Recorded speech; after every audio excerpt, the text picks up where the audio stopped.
अस्सलाम वालेकुम की हाल है जी तुहाडा। उम्मीद है तुसीं ठीक होने आ। दुश्मन मरे तो खुशी ना करो, सजना भी मर जाना, क्योंकि ये मौत जिहड़ी सारिਆਂ ਨੂੰ आनी आ।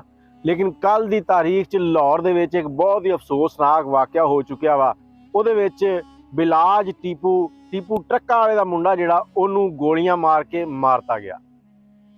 ਉਹ मारन वाला कौन सीगा, किन्ने पैसे लैके आया, क्यों उन्हें मारिया, बिलाज टीपू की आखिरी ख्वाहिश की सीगी, ਉਹ ਕੀ ਚਾਹੁੰਦੇ ਸੀਗੇ, ਇਹ ਮਾਰਿਆ ਕਿਉਂ ਗਿਆ, ਇਹ ਸਾਰੀਆਂ ਗੱਲਾਂ ਅੱਜ ਤੁਹਾਡੇ ਨਾਲ ਸ਼ੇਅਰ ਕਰਾਂਗੇ। ਇਸ ਤੋਂ ਪਹਿਲੇ ਤੁਸੀਂ ਸਾਡੇ ਚੈਨਲ ਨੂੰ ਸਬਸਕ੍ਰਾਈਬ ਕਰ ਲਓ, ਬੈਲ ਦਾ ਆਈਕਨ ਦਬਾ ਲਓ ਤਾਂ ਕਿ ਵੀਡੀਓ ਤੁਹਾਡੇ ਤੱਕ ਪਹੁੰਚਦੀਆਂ ਰਹਿਣ।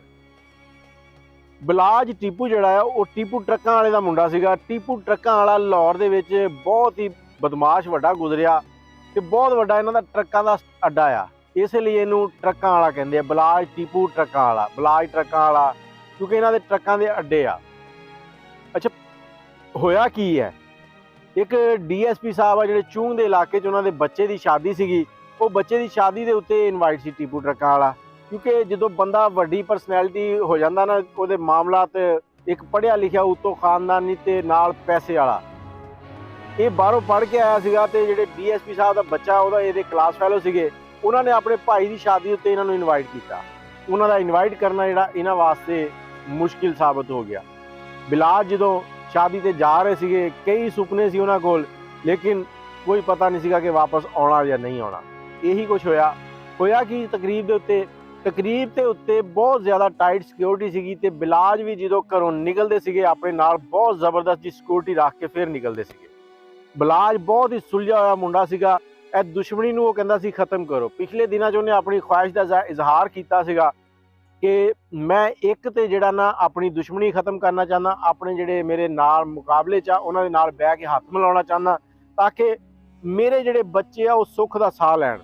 ਇਹ 6-6 7-7 सिक्योरिटी गार्डां दे विच ਜਦੋਂ ਅਸੀਂ बाज़ारां 'ਚ निकलदे आ, सानू बड़ा अजीब लगदा आ। मेरे बच्चे जिहड़े ਉਹ गलियां दे विच कल्ले खेलण, मैं भी कल्ला निकला ते बाहर फिरां टुरां। ਇਹ ਉਹਨਾਂ ਦੀਆਂ ख्वाहिशात ਸੀਗੀਆਂ। ਇੱਕ ख्वाहिश ਹੋਰ ਸੀਗੀ ਜਿਹੜੀ ਕਿ ਉਹ पूरी नहीं कर सके। अच्छा, जो शादी ते जाते हैं, इन्हां दे नाल सिक्योरिटी बड़ी टाइट होंदी आ।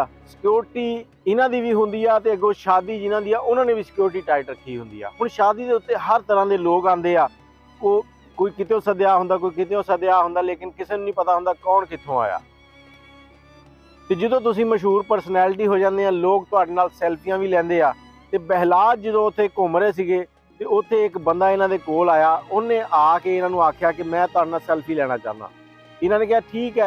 जो वो सैल्फी लैन लगा, बिल्कुल लागे होया, उन्हें डब चो पिस्तौल कढ़िया ते गोली चलाती। गोली जिहड़ी चली वो मोंढे तो लगी है, एक दो गोलियां होर भी लग गई नाल ही।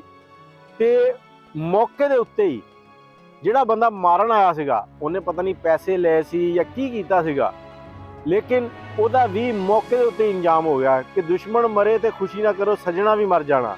कि दुश्मन नूं मारन आया, नाल ही आप भी मर गया। वो किराए दा कातल सीगा। ते बहलाज जिहड़ा सीगा, मौके तो उन्होंने चक्या गया, चक के हस्पताल जाया गया, क्योंकि वो हजे जिंदा सीगे। खून जिहड़ा सी काफ़ी मिकदार च बह रहा सीगा। लेकिन जो हस्पताल पहुंचे उत्थे ट्रीटमेंट शुरू होया। ट्रीटमेंट शुरू होने तो कुछ देर बाद ही बिलाज की डेथ हो गई। बिलाज जिहड़ा इस दुनिया तो चला गया, लेकिन मारन वालिਆਂ ਨੂੰ शायद हजे भी सुकून नहीं आया होना। मारन वाले हुण ये सोच रहे होने आ कि ये मर गया, हुण इहदे पुत्तर नूं भी मारना। खुदारा यार, खौफ करो। ਇਹ ਜਿਹੜੀ ਖੌਫੋ ਹਿਰਾਸ ਤੁਸੀਂ ਫੈਲਾਇਆ ਹੋਇਆ, ਇਹਨੂੰ ਖਤਮ ਕਰੋ।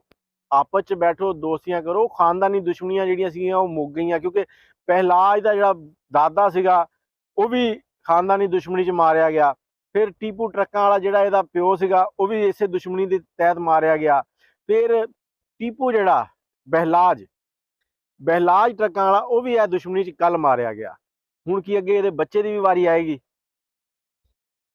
ਮੈਨੂੰ सोच के हैरानगी ਹੁੰਦੀ ਆ कि यार ਅਸੀਂ ਇੱਕੋ ਮੁਲਕ 'ਚ ਇੱਕੋ ਧਰਤੀ ਤੇ ਰਹਿੰਦੇ ਆ, ਮੁਸਲਮਾਨ ਆ, ਇੱਕ ਦੂਜੇ ਦੀਆਂ ਜਾਨਾਂ ਦੇ ਦੁਸ਼ਮਣ ਹੋਏ ਹੋਏ ਆ।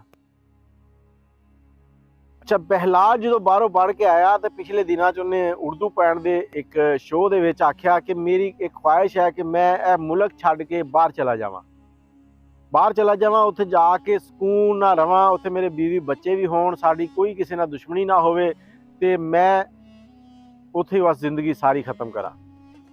दूसरी उन्हें कहा कि मैं जो इत्थे काम कार देखदा, बाकी दे लोग वेखदा, फिर मैं सोचदा इन्हां दा की बनूगा।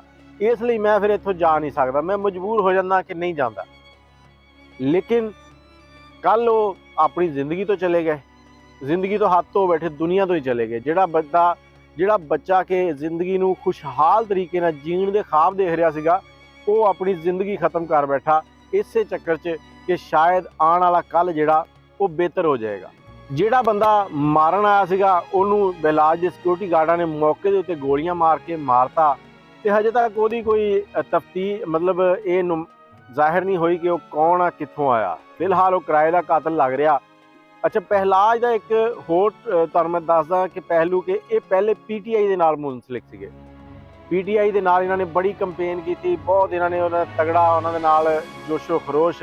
ਤੇ ਉਸ ਤੋਂ ਬਾਅਦ ਜਦੋਂ ਪੀਟੀਆਈ ਦਾ 9 ਮਈ ਦਾ ਵਾਕਿਆ ਹੋਇਆ ਤੇ ਉਸ ਤੋਂ ਬਾਅਦ ਇਹਨਾਂ ਨੇ ਪੀਟੀਆਈ ਨੂੰ ਖੈਰਬਾਦ ਕਹਿ ਦਿੱਤਾ ਤੇ ਨੂਨ ਲੀਗ 'ਚ ਸ਼ਮੂਲੀਅਤ ਹਾਸਲ ਕਰ।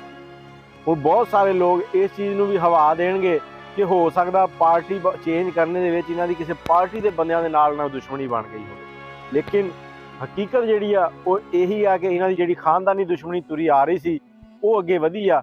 ਉਹ ਹੁਣ ਮੇਰਾ ਖਿਆਲ ਆ ਕਿ ਜੇ ਇਹਨਾਂ ਦੇ ਛੋਟੇ ਛੋਟੇ ਬੱਚੇ ਆ, ਉਹ ਬੱਚਿਆਂ ਦੇ ਜ਼ਿਹਨ 'ਚ ਹੁਣ ਬਹਿ ਜਾਣਾ ਕਿ ਸਾਡੇ ਪਿਓ ਨੂੰ ਮਾਰਿਆ ਸੀਗਾ ਤੇ ਅਸੀਂ ਉਹਨਾਂ ਨੂੰ ਮਾਰਨਾ। ਬਾਕੀ ਬਹਿਲਾਜ ਟੀਪੂ ਵਾਸਤੇ ਦੁਆ ਕਰਨਾ, ਕਿਉਂਕਿ ਜਿੰਨੇ ਵੀ ਉਸ ਇਲਾਕੇ ਦੇ ਲੋਕ ਆ ਉਹ ਸਾਰੇ ਇਹੀ ਕਹਿੰਦੇ ਆ ਕਿ ਬਹਿਲਾਜ ਬਹੁਤ ਅੱਛਾ ਲੜਕਾ ਸੀਗਾ, ਬਾਹਰੋਂ ਪੜ੍ਹ ਕੇ ਆਇਆ ਸੀਗਾ ਤੇ ਸੁਲਝਿਆ ਹੋਇਆ ਸੀਗਾ, ਗਰੀਬਾਂ ਦੀ ਮਦਦ ਕਰਦਾ ਸੀਗਾ ਤੇ ਜਿਹੜੇ ਲੋਕਾਂ ਨੂੰ ਤੰਗ ਕਰਦੇ ਸੀ ਉਹਨਾਂ ਦੇ ਖਿਲਾਫ ਸੀਗਾ। ਤੇ ਹੁਣ ਇਹੀ ਚਾਹੁੰਦਾ ਸੀਗਾ ਕਿ ਸਾਡੀ ਜਿਹੜੀ ਖਾਨਦਾਨੀ ਦੁਸ਼ਮਣੀ ਆ ਉਹ ਖਤਮ ਹੋ ਜਾਵੇ ਤੇ ਸਾਡੇ ਪਿਓ ਦਾਦਾ ਜਿਹੜੀਆਂ ਲੜਾਈਆਂ ਲੜਦੇ ਰਹੀਏ ਅਸੀਂ ਉਹਨੂੰ ਖਤਮ ਕਰੀਏ ਤੇ ਮਿਲ ਬੈਠ ਕੇ ਇਕੱਠੇ ਰਹੀਏ। ਸਾਨੂੰ ਕਿਸੇ ਪਾਸੇ ਜਾਂਦਿਆਂ ਹੋਇਆਂ ਕੋਈ ਪਿਸਤੌਲ, ਕੋਈ ਸਿਕਿਉਰਿਟੀ ਗਾਰਡ ਨਾਲ ਨਾ ਰੱਖਣਾ ਪਵੇ। ਖਵਾਇਸ਼ਾਂ ਹੀ ਰਹਿ ਜਾਂਦੀਆਂ। ਇਨਸਾਨ ਦੁਨੀਆ ਤੇ ਆਉਂਦਾ ਹੈ, ਚਲਾ ਜਾਂਦਾ। ਇਨਸਾਨ ਦੇ ਆਉਣ ਦਾ ਤੇ ਪਤਾ ਹੈ, ਜਾਣ ਦਾ ਕੋਈ ਪਤਾ ਨਹੀਂ ਕਿਹੜੇ ਵੇਲੇ ਉਹਦਾ ਐਂਡ ਹੋ ਜਾਣਾ। ਲਿਹਾਜ਼ਾ ਆਪਣੇ ਅਮਾਲ ਬਿਹਤਰ ਕਰੋ, ਦੂਸਰਿਆਂ ਦਾ ਖਿਆਲ ਕਰੋ ਤੇ ਇਹਦੇ ਨਾਲ ਹੀ ਮੈਨੂੰ ਇਜਾਜ਼ਤ ਦਿਓ ਪਹਿਲਾਜ ਵਾਸਤੇ ਦੁਆ ਕਰਨਾ ਕਿ ਅੱਲਾਹ ਪਾਕ ਉਹਦੀ ਮਗਫਰਤ ਫਰਮਾਏ ਤੇ ਬਾਕੀ ਉਹਦੇ ਦੁਸ਼ਮਣ ਜਿਹੜੇ ਆ ਉਹਨਾਂ ਨੂੰ ਅੱਲਾਹ ਪਾਕ ਹਦਾਇਤ ਦੇਵੇ ਤੇ ਉਹਨਾਂ ਨੂੰ ਉਹਨਾਂ ਦੇ ਇੰਜਾਮ ਤੱਕ ਪਹੁੰਚਾਵੇ। ਅੱਲਾਹ ਹਾਫਿਜ਼।